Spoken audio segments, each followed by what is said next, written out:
अध्यात्म विज्ञान कोई धर्म या संप्रदाय नहीं है, ये स्पिरिचुअल साइंस है जो कुदरत के कानून पर आधारित है। ये विज्ञान पूरे ब्रह्मांड के सभी रहस्यों को उजागर करता है और जीवन के सभी पहलुओं को समझने के लिए एक नई दृष्टि देता है। इसी को आर्ट ऑफ विजन कहते हैं, दुनिया को देखने की एक नई दृष्टि, जो अध्यात्म विज्ञानी परम पूज्य स्वामी श्री कमलेशानंद जी के निर्देशन में सनातन सत्य का अनुसंधान कर हमारे जीवन को प्रकाशित करे। जय सच्चिदानंद।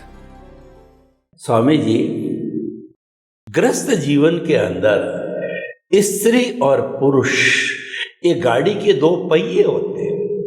अगर दो पहिया वाहन है, एक पंचर हो जावे, गाड़ी आगे नहीं चल सकती। एक के अंदर कोई अनबैलेंस हो जावे, एक के अंदर कुछ कमी आ जावे तो आगे नहीं चल सकता। तो मैं ये कहना चाहता हूँ कि ग्रस्त जीवन में जो पति पत्नी के रूप के अंदर लोग रहते हैं तो उनके बीच में खटपट चलती रहती है।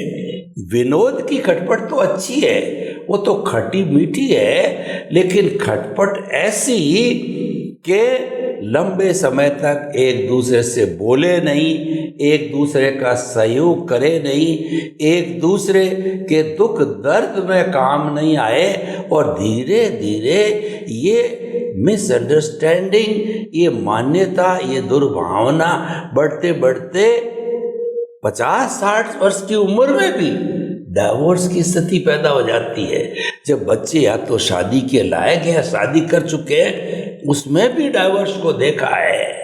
जबकि उनका इतना लंबा समय निकल गया तो पति पत्नी का जीवन प्रारंभ से सुखी रहे और अंतिम समय तक सुखी रहे, क्योंकि भारतीय संस्कृति में तो दोनों को साथ रहना है और कोई विकल्प नहीं है। स्वधार संतोष का सिद्धांत होता है। हमारे पारिवारिक सिस्टम में तो स्वामी जी पति पत्नी के बीच में प्रेम, सौहार्द, सहयोग की भावना बनी रहे, सम्मान की भावना बनी रहे, तो वहाँ पर अध्यात्म विज्ञान किस तरीके से एप्लीकेबल है, कृपया वो बताइए। धन्यवाद प्रश्न के लिए। देखो, सबसे बड़ी बात हमारी ये है, सामाजिक जीवन के अंदर आज जिस प्रकार का खास करके भारतवर्ष के अंदर जो माहौल बना है, भौतिक जीवन, 5 इंद्रियों के विषयों का जीवन, ये जो हमारी सोच जो वेस्टर्न कंट्री के आधार से बदल गई और उसमें सुख है ऐसा हमारी बिलीफ दृढ़ भी धीरे धीरे हो गई है या हो चुकी है। इसको अभी दोबारा पलटना पड़ेगा और ये विज्ञान आपको ये कहता है कि सुख जो है वो एक मान्यता है, नंबर 1, और सुख जो है वो आत्मा का स्वभाव है। मान्यता आप बदलोगे तो सुख नहीं लगेगा, मान्यता सुख की होगी तो सुख लगेगा। तो हम सबको एक तरफ रिलेटिव सत्य की मान्यता है, दूसरी तरफ सनातन सत्य है। आत्मा में सुख वो स्वभाव है और दुनिया में सुख मात्र बिलीफ है। एक व्यक्ति को लगता है कि शादी करने में सुख है, दूसरा कहता है त्यागी बनने में सुख है, एक कहता है जितना ज्यादा हो सके इतना ज्यादा पैसा कमाएंगे तो मैं सुख महसूस करूंगा, दूसरा कहता है मैं पैसे को स्पर्श भी नहीं करूंगा, मेरे को ये संसार की माया जाल में फंसना नहीं है। तीसरी व्यक्ति कहती है कि मेरे पास बच्चे हैं इसीलिए मैं सुखी हूं। तो और व्यक्ति कहती है कि मैं बच्चे नहीं है इसीलिए सुखी हूं। तो सबका अलग अलग व्यू पॉइंट होता है, ये कोई सनातन सत्य नहीं है। और इसीलिए अगर कोई जीवन में ऐसा संयोग बनता है डिवोर्स का वगैरह वगैरह, उसका मूल कारण है 5 इंद्रियों का विषय और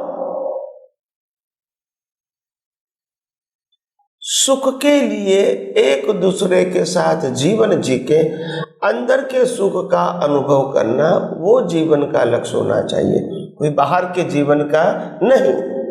बाहर का जो जीवन है वो एक दूसरे को सुख दुख में एडजस्ट होकर जीना है और वो जीवन जीते जीते अंदर के सनातन सुख की खोज करना है, जिसमें पुरुष व्यक्ति पैसा कमाता है और स्त्री व्यक्ति घर और परिवार चलाता है। तो इसीलिए दोनों का जीवन जो है वो दोनों की उन्नति के लिए है और आत्मा की अनुभूति के लिए है। मगर दोनों अगर ऐसा समझेंगे कि हम एक दूसरे को सुख के लिए जी रहे हैं, तो परिस्थिति तो हर समय इक्वल नहीं रहेगी। आज पैसे वाला व्यक्ति कल गरीब भी हो सकता है, आज रूपवान स्त्री कल कदरूपी भी हो सकती है, आज जो सभी अंगों से स्वस्थ व्यक्ति कल अपंग भी हो सकता है, और आज बुद्धिमान व्यक्ति बुद्धिहीन भी हो सकता है, कुछ भी हो सकता है। ये कोई नई बात नहीं है, कर्मों का खेल है। मगर अगर हम जीवन को एक प्रयोगशाला समझेंगे कि इस सुख दुख की घड़ी में भी हम कैसे साथ रहे और साथ रह के एक दूसरे का जीवन निभाना है, ताकि हम साथ रह के भी हम खुद के सनातन सुख की खोज कर सकें। एक दूसरे के ऊपर कंप्लेन करने का कोई मतलब नहीं है, ये तो कर्मों का खेल है। राम को भी वनवास हुआ था, पांडवों को भी वनवास हुआ था, कृष्ण भगवान को भी जेल में जन्म हुआ था, महावीर भगवान को भी 42 साल तक जंगल में रहना पड़ा था दीक्षा लेने के बाद। तो ये कोई नई बात नहीं है दिक्कत आना, मगर हम गोल चूक जाते हैं। बस ये हमारी वीकनेस है, और गोल इसीलिए चूक जाते हैं, हम सिर्फ बाह्य सुखों को ही सुख मानते हैं, अंदर सुख है ऐसा मानते ही नहीं, या तो मानते हैं तो स्वीकार नहीं कर सकते, बुद्धि से मानते हैं। तब कुदरत कहती है अगर आत्मा में सुख नहीं होता तो शरीर सुख की अनुभूति नहीं कर सकता, क्योंकि जब आत्मा निकल जाता है शरीर अनुभूति नहीं कर पाता है, इंद्रियां अनुभूति नहीं कर पाती है। तभी तो समझ में आता है कि सुख आत्मा का स्वभाव है, मगर अज्ञानता के वश सुख की विलीन बाहर है, और इसीलिए हमको इस पाने के लिए भटकना पड़ता है, जन्म मरण के चक्कर में घूमना पड़ता है। आखिर एक दिन भटक भटक कर बहुत सारे जन्म मरण के चक्कर में घूमकर लास्ट में हम यही स्वीकारते हैं कि सुख तो केवल अंदर है। तो अंदर को झांकने की जरूरत है, अंदर को अनुभव करने की जरूरत है। बाहर घूमने से, बाहर की चीज़ों को प्राप्त करने या न करने से हमारे शाश्वत सुख की अनुभूति कभी नहीं हो सकती है, और बाहर के सुखों की अनुभूति भी मान्यता के ऊपर जो आधारित है वो भी आत्मा की हाजिरी पर ही निर्भर है, स्वतंत्रता से विलीन या अनुभूति नहीं हो सकती है। तो ये सब कंक्लूजन बताता है सामाजिक जीवन जीने के लिए एक सोच रखनी चाहिए कि हम फैमिली लाइफ पति पत्नी इसीलिए बने ताकि हम जॉइंटली जी सके सुख दुख में, मगर दोनों का एक ही मकसद है, आत्मा की अनुभूति, शाश्वत सुख की अनुभूति और जन्म मरण के चक्कर से मुक्ति। अगर दोनों का एक गोल होता है तो सुख दुख में साथ में रहना कोई दिक्कत वाली बात नहीं होती है। दोनों एक दूसरे से हर परिस्थिति में एडजस्ट हो जाते हैं, और यही हमारी मूलभूत संस्कृति थी। तो कहने का मतलब पति पत्नी को जब ऐसा संजोग आता है तो मैं समझता हूँ कि हो सके तो डिवोर्स न ले तो अच्छी बात है, अगर ले लिया है तो कोई बात नहीं, यही मेरे कर्मों का फल है, क्योंकि अगर सामने वाला ने दे दिया है आप क्या करोगे। तो दे दिया है और कोर्ट भी मान्य करती है, तो लॉजिकली आप कुछ नहीं कर सकते।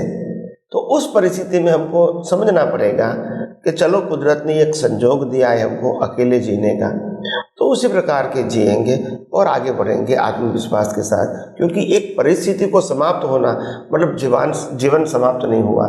एक परिस्थिति का अंत का मतलब ये नहीं समझना है कि जीवन की हर परिस्थितियों का अंत हो गया है। तो आगे आगे भी हम अपने जीवन के बारे में सोचेंगे, अपने भविष्य के बारे में सोचेंगे और आत्मविश्वास के साथ आगे बढ़ेंगे।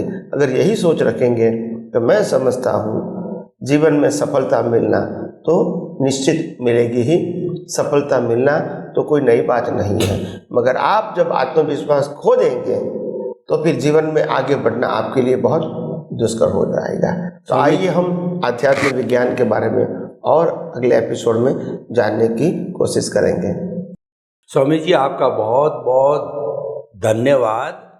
स्वामी जी, हमारे सामाजिक जीवन में संस्थाएं होती है, समाज होता है और मनुष्य एक सामाजिक प्राणी है। वह बिना समाज करके जिंदा नहीं रह सकता है, क्योंकि रोटी, कपड़ा, मकान, शिक्षा, चिकित्सा और उस व्यक्ति की पहचान समाज देता है।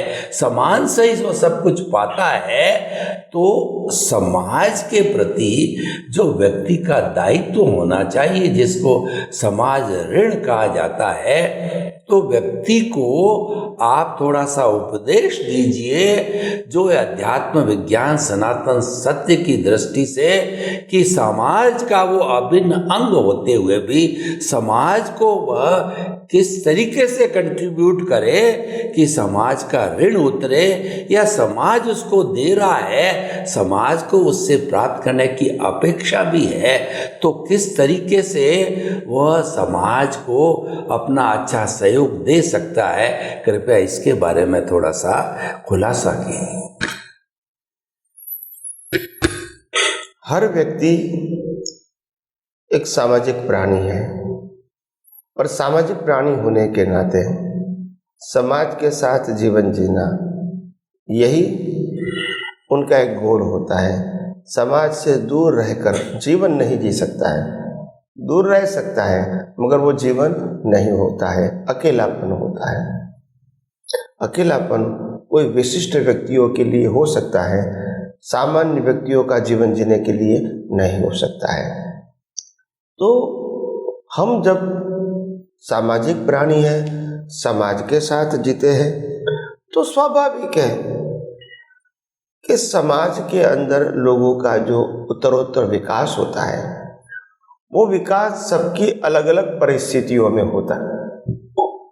एजुकेशन अलग अलग प्रकार का होता है, फैमिली सिचुएशन अलग अलग होती है, भाषा अलग अलग होती है, खाने की पद्धति अलग अलग होती है, पहरवेश भी अलग अलग होता है। तो ऐसा अलग अलग होने के नाते अगर ऐसा होता है तो क्या आप ये नहीं समझते एक पति पत्नी है, उनका माता पिता का रहने का जगह अलग है, उनकी सोच अलग है, एजुकेशन अलग है, कर्म अलग है, परिस्थितियां फैमिली की अलग है। दोनों व्यक्ति अगर आज मैरिज करके एक साथ में रहती है तो सिंपल बात है कि ग्रोथ तो अलग है ही, तो सोच भी अलग रहेगी और कर्म तो पिछले अवतार के मुताबिक रहेगा। अभी आप कहोगे कि दोनों का पति पत्नी का एक ही प्रकार का व्यवहार होता है, एक ही प्रकार की सोच होती है, एक ही प्रकार की मान्यता होगी, वो पॉसिबल ही नहीं है।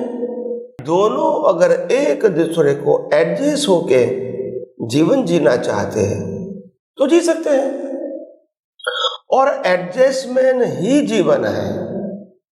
हम इस दुनिया में एडजस्ट होकर जीवन जीने के लिए आए हैं, क्योंकि अथड़ामण ही मरण है और एडजस्टमेंट ही जीवन है। अथड़ामण करने से कोई बेनिफिट नहीं है, दोनों में तनाव होगा, दोनों में विभावित भावना पैदा होगी और दोनों में अंतर बढ़ेगा, और फिर रहने का साथ में क्या होगा। बेटर एक दूसरे की प्रकृति अलग तो है, विचारधारा अलग है, मगर हम एक दूसरे व्यक्ति के साथ कैसे एडजस्ट हो सकते हैं ताकि हम एक दूसरे व्यक्ति को समझ पाएंगे और फिर आगे का जीवन जीना हमारे दोनों के लिए इजी हो जाएगा। और हमारे एडजस्टमेंट की जो कला है, हमारे एडजस्टमेंट का जो नेचर है, हमारी एडजस्टमेंट की जो दोनों की प्रकृति है, अगर वो प्रकृति हमारे बच्चे देखेंगे तो उनके ऊपर भी प्रभाव पड़ेगा। तो इसीलिए ये विज्ञान तो आपको सरल, सहज और सुगम दृष्टि बताने का सिखाता है। कोई टिपिकल संजोगों को टिपिकल मत देखो। अगर किसी व्यक्ति का स्वभाव गुस्सा वाला है तो गुस्सा वाला स्वभाव में वो भी निकल रहा है, वो भी तुम्हारे ही कर्मों की वजह से। और किसी का स्वभाव शांत है और वो शांत बिहेव करता है, वो भी तुम्हारे कर्मों के फल की वजह से। तो बात ये एक दूसरे को मिलना वो कर्मों का हिसाब है और इसीलिए दोनों इक्वल होना हर परिस्थिति में अवस्था के रूप में वो पॉसिबल नहीं है, मगर हमको सोच समझ के एडजस्ट होना पड़ेगा, क्योंकि हम साथ में रहकर जीना चाहते हैं। तो इसीलिए एक दूसरे को कंप्लेन करना वो जीवन जीने का अच्छा तरीका नहीं है, मगर एक दूसरे को समझ के जीना वो जीवन जीने का अच्छा तरीका है। आइए हम आध्यात्म विज्ञान में जो बताना चाहते हैं वो ये बताना चाहते हैं कि एडजस्टमेंट ही जीवन है और अथड़ामन ही मृत्यु है। नंबर 2, गलती निकालना ही हमारी गलती है और एडजस्ट होना ही हमारी महानता है। तो हम अपने जीवन में कैसे एडजस्ट हो सकेंगे, वही सबसे बड़ी बात सबके लिए होती है, पूरे परिवार के लिए होती है।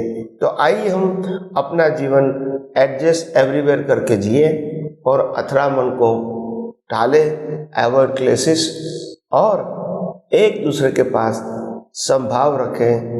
यही आप सबको मेरी शुभकामना। स्वामी जी, आपका बहुत बहुत धन्यवाद। आपसे सिर्फ जो आशीर्वाद रूप में श्रोताओं को आप आशीर्वाद रूप में क्या देना चाहते हो, क्योंकि समय ज़्यादा नहीं है, पर जो बचा हुआ उसका उपयोग करना है। आशीर्वाद स्वरूप सुखी आनंदमय अनुभूति के जीवन के लिए कुछ आप फरमाइए। देखो, सिंपल बात यह है, प्रकृति के अंदर परमात्मा देखने की कोशिश करो और किसी भी प्रकृति को, हमारी या दूसरे की कुदरती रचना देखोगे तो मैं समझता हूँ जीवन को सफल बनाने का एक सरल सहज रास्ता है। क्योंकि प्रकृति के अंदर परमात्मा तो है ही, वो हम हिंदू होने के नाते, हिंदुस्तानी होने के नाते मानते भी हैं। तो प्रकृति के अंदर परमात्मा देखो जो सर्वशक्तिमान है, और हमारे सबकी प्रकृति को अगर कुदरती रचना देखोगे तो मेरे ख्याल से बहुत सारे क्लेम, ब्लेम, झगड़े और जो डिफरेंसेस रहेंगे वो इतना तनावपूर्ण नहीं रहेगा। तो आइए हम सब आध्यात्म विज्ञान के अंदर और गहराइयों से आगे जानने की कोशिश करेंगे और हमारे सबका जीवन धर्ममय और मंगलमय बनाए। यही मेरी आप सबको शुभकामना है। स्वामी जी, हम श्रोताओं को आपके आशीर्वाद के लिए बहुत बहुत धन्यवाद, साधुवाद, कृतज्ञता और जय सच्चिदानंद। जय सच्चिदानंद।